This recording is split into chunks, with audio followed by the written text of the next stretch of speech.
ఆ సమస్యలన్నింటినీ కూడా ఈరోజు ప్రభుత్వం దృష్టికి తీసుకువెళ్ళాలి.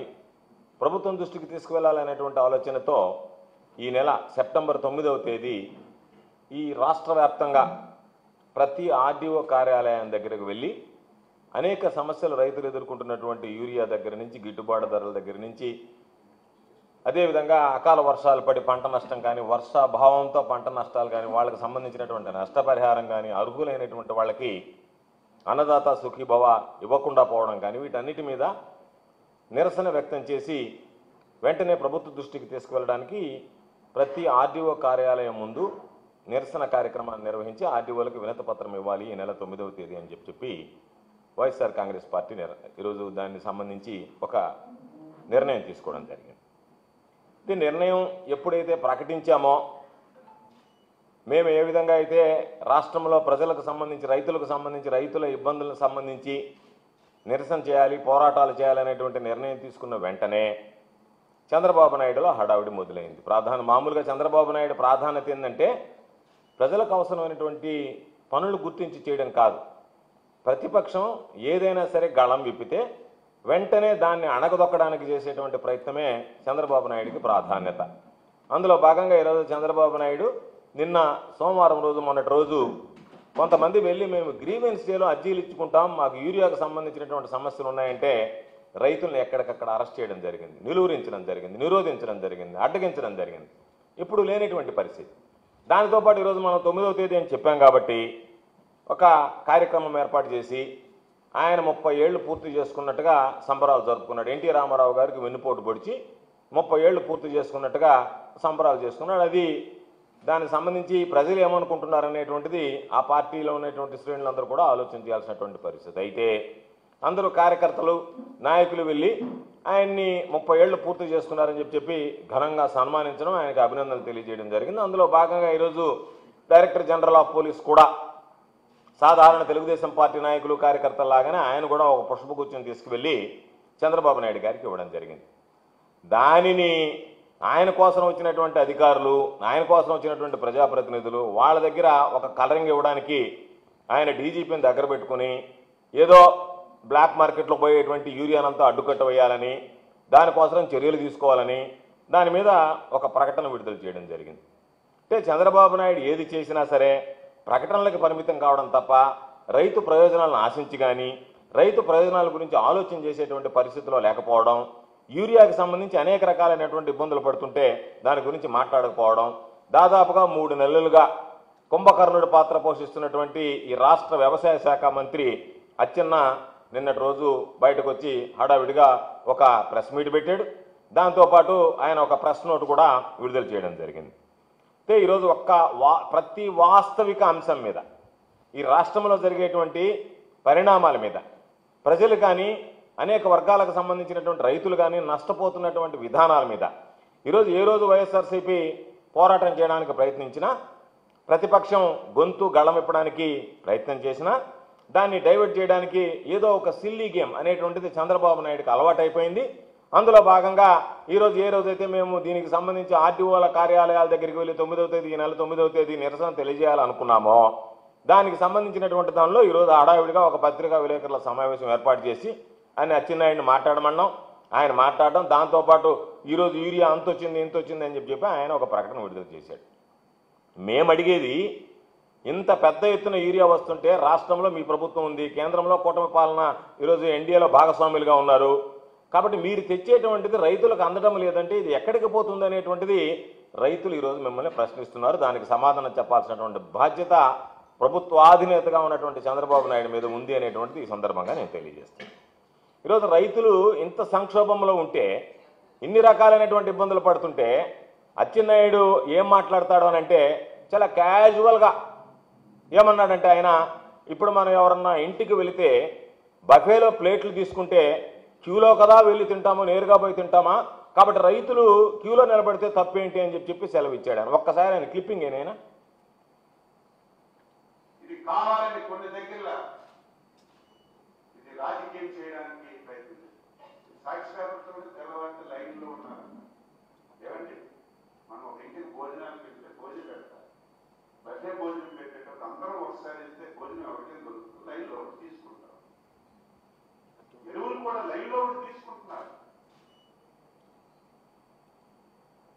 కాబట్టి ఆయన ఎంత క్యాజువల్గా రైతులకు సంబంధించినటువంటి దానిలో క్యూలో నిలబడితే తప్పేంది, క్యూలు కడితే తప్పేంది అని చెప్పి చాలా క్యాజువల్గా మాట్లాడేశాడు. ఎందుకంటే ఈరోజు ఆయనకు సంబంధించి అచ్చెన్నాయుడికి భోజనం పెట్టడం అనేటువంటిది రాష్ట్ర ప్రజలందరికీ కష్టమైనటువంటి విషయం. దాని గురించి కూడా మాట్లాడదాం. అయితే ఆయన మాట్లాడేటువంటి మాటలు, ఆయన మనసులో ఉండేటువంటి మాటలు ఏంటంటే ఏమి క్యూలో నిలబడితే రైతులకు నష్టం. ఈరోజు మీకు అనుకూలంగా ఉండేటువంటి పత్రికలు రాస్తున్నాయి. ఏ పత్రికలు అయితే మీరు తప్పు చేసినా ఒప్పు అని చెప్పి భావిస్తాయో, వాదిస్తాయో అటువంటి పత్రికలే ఈరోజు యూరియాల కోసం రైతులు బారులు అని చెప్పి రాసేటువంటి దుస్థితి ఏర్పడింది ఈ రాష్ట్రంలో. దానికి సంబంధించినటువంటి దాంట్లో మీరు అహంకారంతో రైతుల్ని అవమానించేటువంటి విధంగా క్యూలో ఉంటే తప్పేంటి, క్యూలో తెచ్చుకుంటే తప్పేంటి, రైతులకు యూరియా కొరతుంటే ఇబ్బందులు ఏంటి అన్నట్టుగా మాట్లాడుతున్నారు తప్ప అసలు రైతులకు మనం యూరియా ఇవ్వాలి, ఎందుకు ఇవ్వలేకపోతున్నాం, ఎందుకు వైఫల్యం చెందాం, ఈ వైఫల్యం వెనక కారణాలు ఏమిటి అనేటువంటివి విశ్లేషించుకునేటువంటి పరిస్థితిలో ఈ ప్రభుత్వం లేకపోవడం రైతుల పట్ల మీకున్నటువంటి చిత్తశుద్ధికి నిదర్శనం అని చెప్పి ఈ సందర్భంగా తెలియజేస్తున్నాను. అసలు మీరు చేసినటువంటి తప్పులు, రైతులు పడేటువంటి ఇబ్బందులు నేరుగా మీడియా ముందుకు వచ్చి తప్పు జరిగింది, మేము ఇవ్వలేకపోయాం, అసమర్థులుగా మిగిలిపోయాం, రైతుల ముందు రైతు ద్రోహులుగా నిలబడాల్సినటువంటి దుస్థితి ఏర్పడిందని చంపలేసుకుని క్షమాపణ చెప్పాల్సినటువంటి మీరు రైతుల క్యూల్ని బఫే భోజనాలతో పోల్చి దానికి సంబంధించినటువంటి విధంగా మీరు అవమానకరంగా మాట్లాడడం అనేటువంటిది. దాంతోపాటు ఇంకొకటి ఏంటంటే పనిలో పనిగా పాపం ఆయన నోటి వెంటే దాచుకున్నా దాచుకోలేనటువంటి నిజాలు కాబట్టి అవినీతిని గురించి కూడా ఆయన మాట్లాడేయడం జరిగింది. దాంట్లో ఆయన ప్రధానంగా ఏం చెప్పాడు, ఏదైతే యూరియా మనకు అలాట్ అయిందో, కేటాయించారో దాంట్లో అధిక భాగం ఈరోజు ప్రైవేటు సంస్థలకు ఇచ్చేసాం కాబట్టి, వాళ్ళకు వచ్చినటువంటి వాళ్ళలో ఈ డీలర్స్కి ఇచ్చేసాం కాబట్టి దానివల్ల ఈరోజు ఈ ఇబ్బందులు వచ్చాయి అని చెప్పి ఆయన మాట్లాడాడు. అంటే ఒక పక్క పాపం వ్యాపార ప్రయోజనాల కోసం, రైతులకు కాకుండా వ్యవసాయ ఇతర ప్రయోజనాల కోసం ఈరోజు యూరియా తరలి వెళ్ళిపోతుంది అని చెప్పి నేషనల్ మీడియా దగ్గర నుంచి రాష్ట్ర పత్రికలన్నీ ఘోషిస్తున్నాయి. అంటే యూరియా వ్యవసాయ పనులకు తప్ప ఇతర పనులకు మీరు తరలించేశారు, దానిలో మీరే అధిక శాతం ఈరోజు ఎక్కువగా ప్రైవేట్ డీలర్లకు ఇవ్వడం వల్ల ఈ సమస్య ఏర్పడింది అని మాట్లాడారు. ప్రైవేట్ డీలర్లకు ఇవ్వాల్సినటువంటి అవసరం ఏమొచ్చింది, మీకు ఏమి ఆశించి మీరు ప్రైవేటు డీలర్లకు ఇచ్చారు, ఏమి లబ్ధి మీకు వనగూడితే మీరు ప్రైవేటు డీలర్ల మీద అవాజ్యమైనటువంటి ప్రేమ, ఈరోజు 50% ఇవ్వాల్సినటువంటి దానికి 50% కన్నా అధికంగా ఇచ్చామని అచ్చెన్నాయుడు ఆయన నోటితో ఆయనే చెప్పాడు. ఎందుకు ఇవ్వాల్సి వచ్చిందనేటువంటి సమాధానం చెప్పాల్సినటువంటి అవసరం ఉంది కదా. మీకు నిబంధనలని వాటిని ఎదిరించి, వాటిని అధిగమించి, నిబంధనలకు సంబంధం లేకుండా, నిబంధనలకు విరుద్ధంగా రైతు ప్రయోజనాలని పణంగా పెట్టి ప్రైవేట్ డీలర్లకు ఇవ్వాల్సినటువంటి అవసరం ఏమొచ్చిందనేటువంటి దానికి, దాని వెనక వరకున్నటువంటి లబ్ధిని గురించి మీరు సమాధానం చెప్పాల్సినటువంటి అవసరం ఉంది అనేటువంటిది ఈరోజు ప్రజలందరూ, రైతులందరూ మిమ్మల్ని అడుగుతున్నటువంటి ప్రశ్న.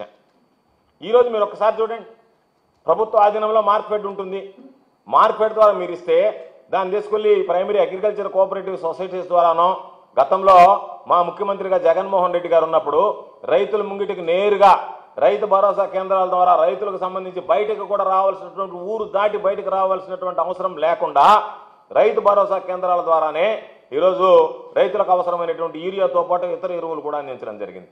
ఈరోజు మీరు ఒక్క కట్ట ఈరోజు రైతులకు అందించగలుగుతున్నారా? ఇచ్చేటువంటి పరిస్థితి ఉందా? దాని వెనక మీ దురుద్దేశం ఏంటి?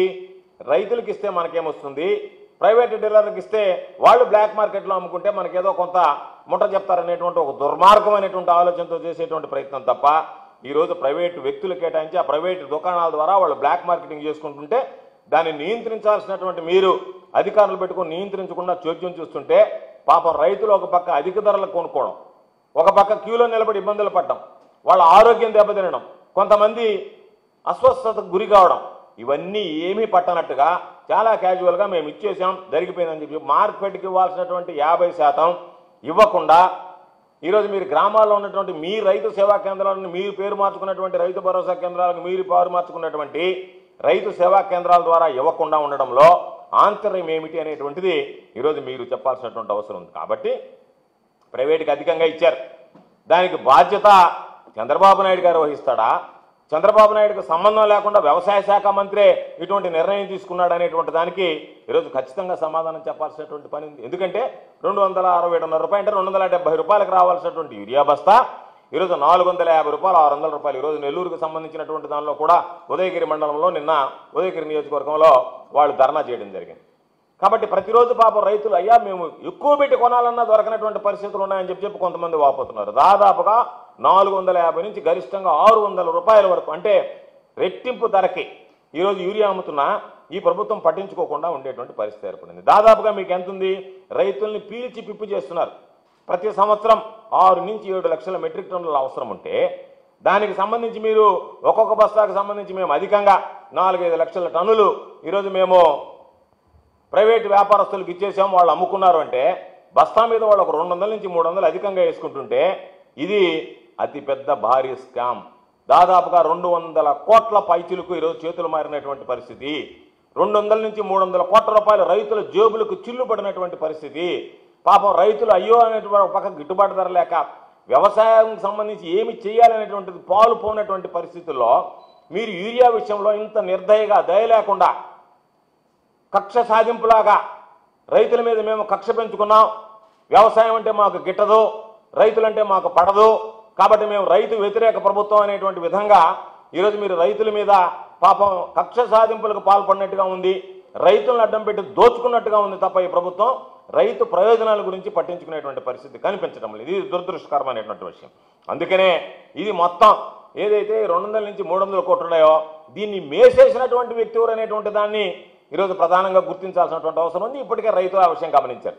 ఇది చంద్రబాబు నాయుడు వాటాలోకి పోయిందా, చంద్రబాబు నాయుడుకి తెలియకుండా అచ్చెన్న గారి చిలక్కొట్టుడా, లేకపోతే ఎక్కడికి పోయిందనేటువంటిది ఈ మొత్తానికి సంబంధించి ఇంత పెద్ద మొత్తం భారీగా చేతులు మారితే దీన్ని, ఎందుకంటే ఇంతకుముందు అచ్చెన్నాయుడు గారు ఈఎస్ఐ స్కామ్ చూసాం.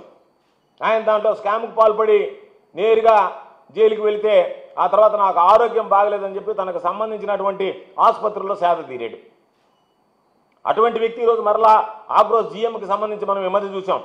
ఆగ్రోస్ జీఎంని వ్యవసాయ యాంత్రీకరణకు సంబంధించి మధ్యవర్తిగా పనిచేయమని, అంటే రైతులకి నాసిరకమైనటువంటి వస్తువులు ఇస్తాం, దానికి రైతుల దగ్గర నుంచి నాసిరకం వస్తువులు ఇస్తే ఆ నాసిరకం కంపెనీలు మనకి ఎంత కమిషన్లు ఇస్తాయో మాట్లాడండి అంటే ఆగ్రోస్ జీఎం నేను మాట్లాడలేను అని చెప్పి నేరుగా ప్రభుత్వానికి లేఖ రాశాడు. ఎప్పుడన్నా జరిగిందా? మీ ప్రభుత్వాలు ఉన్నప్పుడు రైతు రథం మీద గతంలో జరిగింది, ఈరోజు మరలా అదేవిధంగా వ్యవసాయ యంత్రీకరణ మీద రైతులను అడ్డం పెట్టి దోచుకోవాలని చెప్పి ఆలోచన చేస్తున్నారు తప్ప మా ప్రభుత్వంలో జగన్మోహన్ రెడ్డి గారు ముఖ్యమంత్రిగా ఉన్నప్పుడు రైతుల విషయంలో ఎంత పారదర్శకంగా వ్యవహరించాం. కేంద్ర ప్రభుత్వం ఇవ్వనటువంటి, ప్రకటించినటువంటి, నోటిఫై చేయనటువంటి పంటలకి గిట్టుబాటు ధర కల్పించాం. రైతులు నష్టపడకూడదనేటువంటి ఆలోచన చేశాం.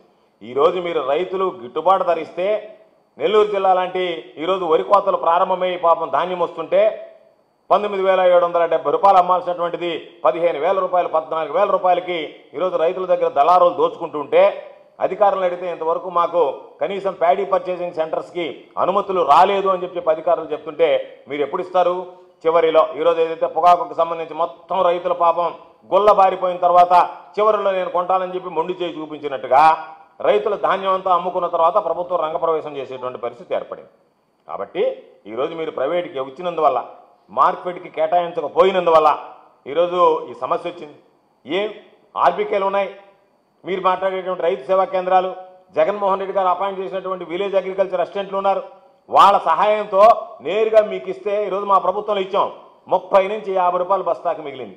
రవాణా ఛార్జీలు ప్రభుత్వమే భరించింది. నేరుగా రైతు భరోసా కేంద్రం వరకు వెళ్ళిన తర్వాత రైతు భరోసా కేంద్రంలో మీకు హోల్సేల్ ప్రైస్కి ఏదైతే 267 రూపాయల వల్ల 200 ఆ రేటుకి ఇచ్చాం.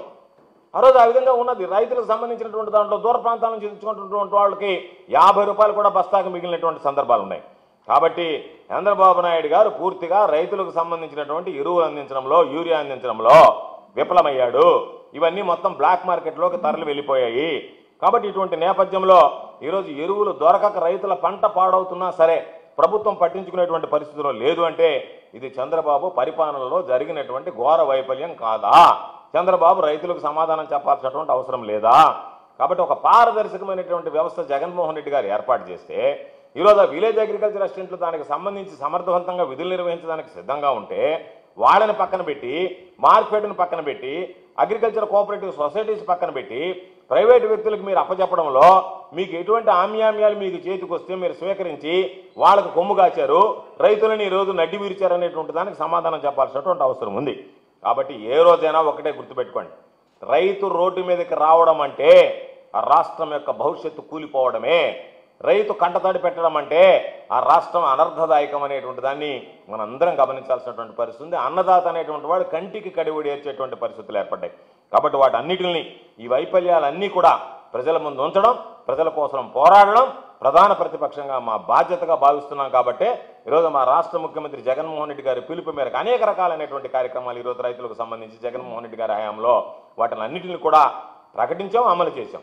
ఈరోజు మీరు ప్రకటించడం అమలు చేయకుండా అనేక రకాలైనటువంటి ఇబ్బందులు పెడుతున్నటువంటి నేపథ్యంలో వాళ్ళ హక్కుల్ని, వాళ్ళ పంటల్ని కాపాడాల్సినటువంటి బాధ్యత వైఎస్ఆర్ కాంగ్రెస్ పార్టీ మీద ఉంది. కాబట్టి మేము వాళ్ళందరి తరఫున పోరాడడానికి ఈరోజు ప్రధానమైనటువంటి ఈరోజు యూరియాకి సంబంధించి, ఎరువులకు సంబంధించి, సరఫరాలో ఉండేటువంటి అవకతవకలు, మీరు చేస్తున్నటువంటి అవినీతి కార్యక్రమాలు, దానివల్ల రైతులు పడుతున్నటువంటి ఇబ్బందులు, పంట గిట్టుబాటు ధరకి గతంలో 3,000 కోట్ల రూపాయల ధరల స్థిరీకరణ నిధి ఏర్పాటు చేస్తే జగన్మోహన్ రెడ్డి గారు ₹1 కూడా పంట గిట్టుబాటు ధరకి మీరు ఆ స్థిరీకరణ నిధి ఏర్పాటు చేయకుండా, ఏ పంటకి గిట్టుబాటు ధర కల్పించకుండా రైతులని పండించుకున్నటువంటి పంటకి ఇబ్బంది పడ్డాం. కొన్ని దగ్గర అకాల వర్షాలు వచ్చాయి, పంట నష్టపోయింది. కొన్ని దగ్గర వర్షాభావ పరిస్థితుల వల్ల పంట నష్టపోయింది. ఆ నష్టపోయినటువంటి పంటకి నష్టపరిహారం ఇవ్వకపోవడం, అన్నదాత సుఖీభవ కింద ఆర్థిక సహాయం చేస్తామని చెప్పి ఇబ్బడిమబ్బడిగా కోతలు పెట్టి రైతుల్ని ఇబ్బందులకు గురి చేయడం, వీటన్నిటినీ దృష్టిలో పెట్టుకుని ఈ నెల 9వ తేదీ ఆర్డీఓ కార్యాలయాల దగ్గర రాష్ట్ర వ్యాప్తంగా ఇస్తున్నాం. నెల్లూరు జిల్లాకు సంబంధించి కానీ ఇతర రాష్ట్రంలో ఉండేటువంటి అన్ని జిల్లాల్లో ఉన్నటువంటి ఆర్డీఓ కార్యాలయాల దగ్గర సెప్టెంబర్ 9వ తేదీ ప్రధానమైనటువంటి రైతు సమస్యల మీద వైఎస్ఆర్ కాంగ్రెస్ పార్టీ గళం విప్పి నిరసన వ్యక్తం చేసి వాళ్ళకి 9వ తేదీ ఆర్డీఓ కార్యాలయాల్లో ఆర్డీఓలకి వినతి పత్రం ఇచ్చేటువంటి కార్యక్రమం జరగబోతుంది. ఇప్పటికైనా మీరు బుద్ధి తెచ్చుకొని డైవర్షన్ పాలిటిక్స్కి పోకుండా రైతులకు సంబంధించి ఏదైతే సమస్యల్లో ఉన్నారో, రైతులు ఇబ్బందులు పడుతున్నారో, రైతులు అనేక సమస్యలతో కొట్టుమిట్టాడుతున్నారో వాటి మీద దృష్టి పెట్టి వాటిని పరిష్కరించాలని చెప్పి వైఎస్ఆర్ కాంగ్రెస్ పార్టీ పక్షాన డిమాండ్ చేస్తున్నాం.